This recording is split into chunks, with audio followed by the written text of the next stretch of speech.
What's up, everybody? Man, it's your boy in the building, and we're going to rebuild the New York Giants today. So make sure you come on in, you comment, you like and subscribe. Let's get into it as we do.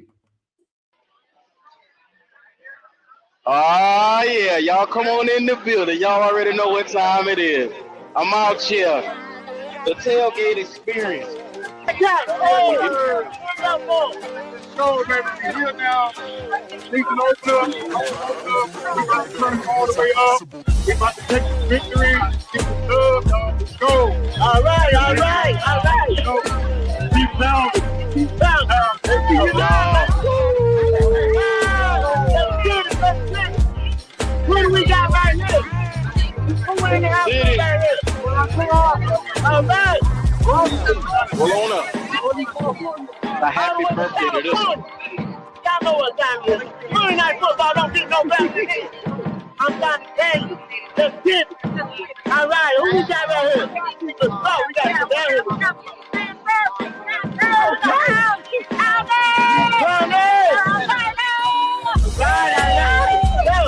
We got Wonder Woman right there. All right. It's taking out.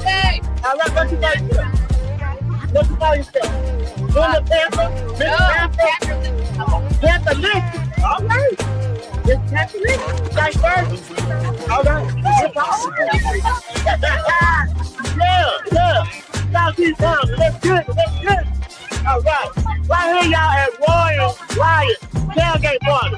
Oh, man. It's on. We told y'all we gonna give y'all that free. And y'all know what time it is. All right. If we get on that free.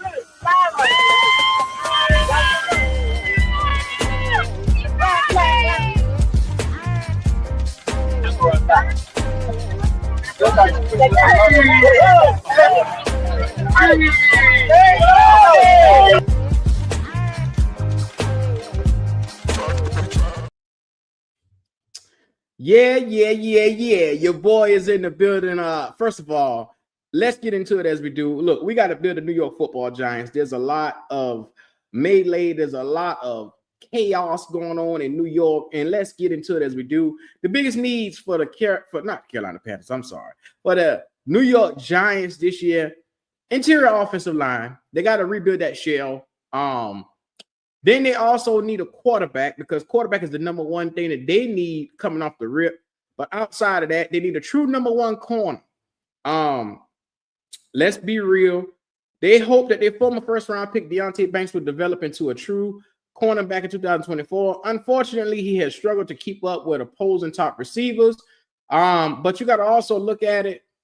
That man was on the field a lot because their offense was not out there giving you any type of production other than Malik Neighbors. You asked Daniel Jones to leave mid-year, and then it's like, okay, we're going to be sitting at the top of the draft. The Giants fans and the Giants knew this. So the hope is to also have a dual tandem set at cornerback for them. And they already got the line solidified. Their front seven, they got, like I said, Dexter Lawrence, Brian Burns, and the crew band, Kayvon Thibodeau. They looking good around there. Now, eventually, we're going to add in some help for Dexter Lawrence in the middle because, I mean, you got between Harmon and Grant and Walter Nolan and some of these guys here that you can help, or Tyleik Williams, or late round guys that you can help get these guys some help at. So, without further ado, we're going to get into it as we do. Like I said, I can't wait to get into this because this is much needed. Yes, let's get to it. Mock draft. So sitting at number 3, the New York Giants are now on the clock. Now they have been offered a trade back by the Cardinals to go from 3 to 16, and you get a future first round and a third round. Whoo, look at how tempting that is right there. If I'm the Giants and I didn't need a quarterback, I would take that. But you need a quarterback in the worst way. Now, with that being said, the Raiders they want to go up to 3 where you at, and they want you to fall back to 6. Now, the question is, can you get your QB of the future sitting at 6? In this draft, no, you only got 2 guys, which is Shedeur Sanders and then Young Bull from Florida. Those are the 2 options right there for you. So if I'm a Giants GM, I'm not looking at any one of those because, like I said, you got Shedeur and then you got Cam Ward. And looking at this draft, how it starts right here, you could somewhat kind of zoom in. Cam Ward just went number 1 overall to the Tennessee Titans. And then Mikael Williams, he went second. So that leaves you in the draft right now where Abdul Carter is sitting right there. Travis Hunter, Shedeur Sanders, and Mason Graham. My God, what a hell of a selection to be sitting there. And then Will Johnson is also sitting there. Number one, if this scenario happens on draft night, you better damn near run up to the podium to go and get Shedeur Sanders. Because in the New York media, that young fella would be exceptional to build your franchise around. I'm going to say that again. It would be exceptional and must-see TV to have that young fella week in and week out. So I'm just putting that out there. Let's get into it as we do. The next pick coming up for them is at 34, where you just took Shedeur Sanders. I'm under the impression, yes, I understand what you have on the roster already right now, but you need weapons and in the worst way. In the worst way. So I'm going to say this right now. You got Jalen Hyatt. You got Malik Neighbors. You lost out on the biggest thing that helped you out the most, which was your running back. And I'm going to be real with you. Saquon winning a Super Bowl over there should hurt Giants fans more than anything. It just should, because watching somebody that you have that your GM decide to push out of the door, it hurts. But you got to replace that talent with somebody, because I don't believe in Tyrone Tracy. And I don't believe Devin Singletary is going to be my guy. But I'm also not taking a running back so high right here. Like I said, you got Slayton, you got Hyatt, and you got Malik Neighbors, and maybe Wan'Dale Robinson. But I don't believe in Wan'Dale Robinson like that. Then you got Theo Johnson, the tight end that you just went and got, but he is potentially fighting. Like I said, he got a foot injury that he was questionable about. So I'm sitting here where I got the potential to take another tight end. I'm going to do it. Right here, right now, I'm taking Loveland, Michigan, because if he fell to me, what better player to put on this team? I know you guys don't think it's a sexy pick or it's not attractive enough, but it's going to help your young QB to have that type of a weapon. To be honest with you, let's see what we got right here. The Jets just sent us. They want to move up a couple of spaces. They want to give us a 5th and a 6th. I would entertain that Jets one, but let's continue on the pace that we're going.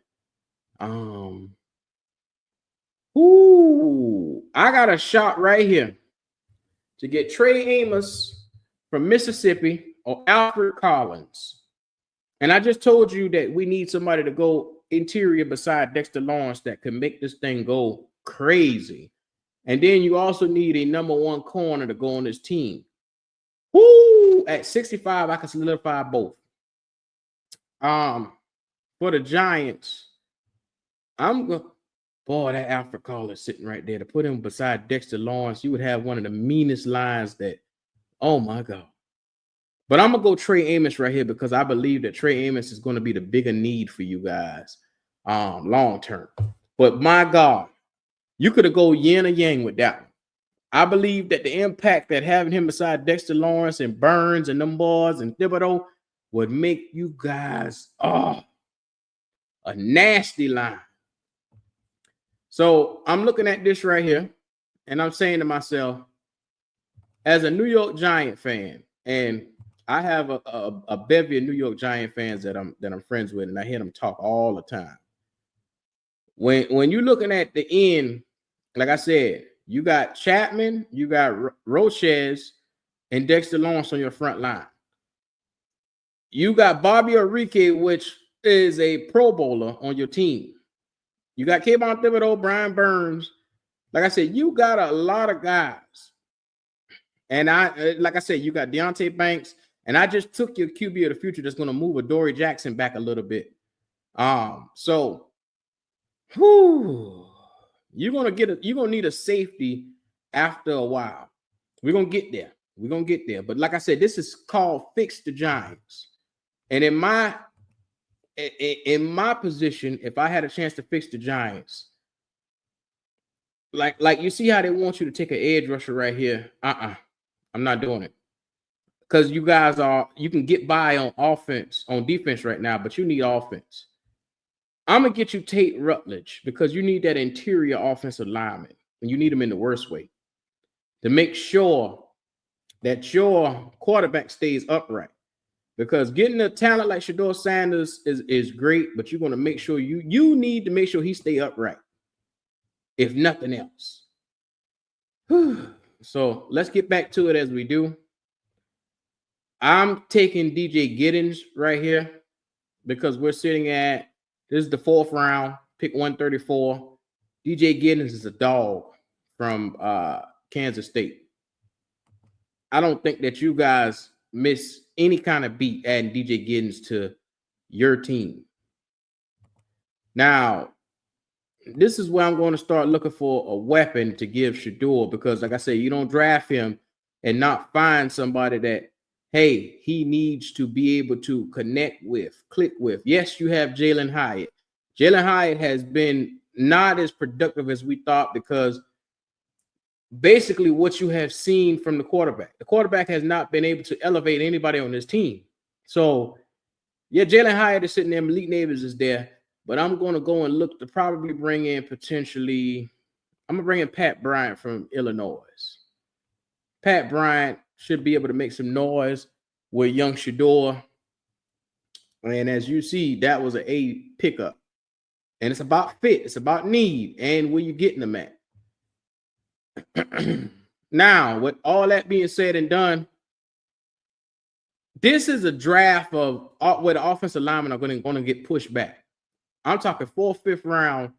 You're going to have the ability to get offensive linemen that you can get in the 1st round, 2nd round, especially from the center position.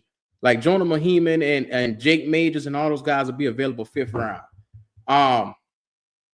Where we're sitting now at the 7th round. And you're going to be able to get tackles and interior linemen that could help out a whole lot right here. Like I'm going to get you Garrett Dellinger, and I'm going to put him on the inside of this interior offensive line as well. Because like I said, I got you a tight end, which I think is going to be big having Loveland right there to go with Malik Neighbors. You get DJ Giddens, which is a star running back.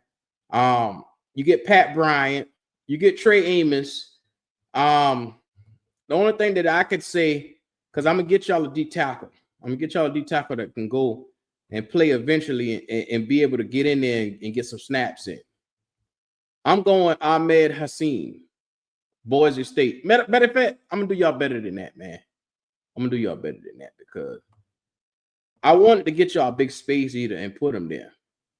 But at the fact of, in this draft, you just got so much better offensively that I'm thinking that I'll get you guys. I give you Tim Smith from Alabama because it's about that battle tested being, having a natural pedigree. So the Giants get better off of the strength of they get a quarterback that can come in and give them production from the spot. I look at Shedeur to be a guy first season, give you about 3,500 yards. I mean, he do got Malik Neighbors, so the sky is the limit. You put Loveland and Malik Neighbors together, and you talking about dangerous. To this defense, you add Trey Amos in here, plug and play. This guy is going to instantly, him and Banks together, is going to really take this entire defense, and where it was a bend don't break, they're going to be the specialty of this entire team. And then, like I said, you need the interior guard play. So I gave you Rutledge and Dellinger from Georgia and LSU to beef up and bolster the interior guard spots that's going to really come into play. You guys need that. You went and got tackles the last couple of drafts, but the shell play from those guys is going to really, really help your interior. And then Pat Bryant, like I said, wide receiver Illinois, a dog in his own right. Like I said, he'll be your third receiver to go somewhere, because I don't think I'm going to elevate him. Now, this is just me. It's me honestly looking. I'm not going to put him in front of Robinson or Slayton, but I'll let him battle it out between Jalen Hyatt and Slayton. I'll let him battle that out to see if he can come in and push his way into the second spot. Because, like I said, Malik Neighbors got number 1 locked down. And then, like I said, you don't know what's the deal with Theo Johnson and how soon he'll be back. And I'm not high on Bellinger at the tight end spot for you guys. He's okay. He's okay, but I'm not. I want to get better. And like I said, I want the most weapons potentially for my young QB that know the man. And like I said, Bellinger only gave you 125 yards last year. So let this sink in. You are in the division with Philadelphia and Washington, 2 teams that was contending for Super Bowls. So you got to do what you got to do. You were 0-6 in your own division last year. You were 3-14 overall. You cannot, and I mean you cannot come out here with no offensive firepower at all. You have to come out here and make this thing happen.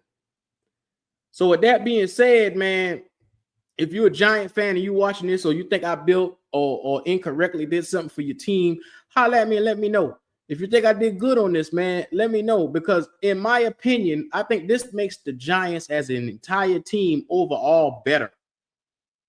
Now, granted, you guys had a good defense. You were a top defense for a good long while last year. And like I said, if you could put any offensive snaps with it, three wins, you guys could have potentially won 9. You get what I'm saying? With any type of offense, go with the defenses you just had. Because y'all somewhat built like that Philly defense almost. Now, the Philly defense is younger and faster, but y'all right, that defense with Dexter Lawrence and Burns and Thibodeau and Bobby Orike and Banks and them boys, it's a scary good defense, man. So, look, I'm a defensive guy. I love defenses, and I marvel. If I had the pieces that you guys had on defense, I'd stick my chest out every week. Now, I know in this video, I probably could have got you guys a safety, but I only had a certain amount of picks without trading back to do what I got to do. And for one thing for you guys got to remember, your GM is on a hot seat, which means that he's not going to have too much leeway to be trading around and doing this and that and this. They wanted him to stick to the specifics, fixing what's wrong. The quarterback position, the offensive line. They're going to want him to cater to whatever the needs are of the team, because they don't want him to do anything that could fuck them up in the long run, and then they got to fire him and he gone and they stuck with these pieces. So you got to remember all of that too. Like I said, Joe Shane is on a hot seat because of the whole situation with Daniel Jones and not Malik Neighbors, but Saquon Barkley and whatnot. Remember, he's on a hot seat. But they're giving them boys a chance this year to come out and really get to it as they do. So make sure you comment, you like, you subscribe. Man, it's your boys, and we're going to get into it, man. All 32 mock drafts, highlight, focus, your boys in the building.